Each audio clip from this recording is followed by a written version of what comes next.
আমরা যে কথা বলবো এমন 6টি উপায় নিয়ে যাতে আপনার হৃৎপিণ্ড বা হৃদয় সুরক্ষিত থাকে। প্রথম, ধূমপান মদ্যপান ত্যাগ করতে হবে। যদি আসক্ত হয়ে পড়েন ডাক্তারের সাথে যোগাযোগ করুন এবং এগুলো থেকে বেরিয়ে আসার উপায় খুঁজুন।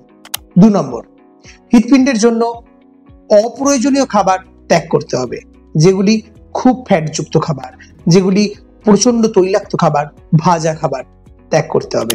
3 নম্বর, পর্যাপ্ত ঘুম, যা প্রকৃত পরিমাণে আপনার প্রতিটি অঙ্গকে সতেজ রাখতে সাহায্য করে।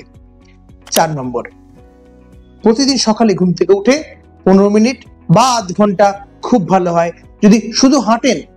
শুধু হাঁটতে হবে, এমন হাঁটতে হবে যাতে ঘাম ঝরে।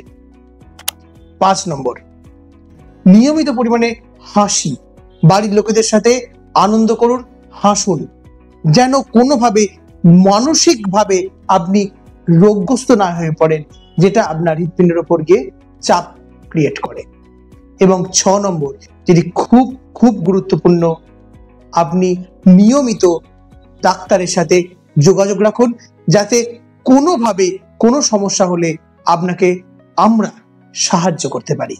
তাই নিয়মিত চেক আপ, কিছু রক্ত পরীক্ষা, ইসিজি, বেসিক কিছু জিনিস 6 মাস অন্তর বা 1 বছর অন্তর করতে হবে।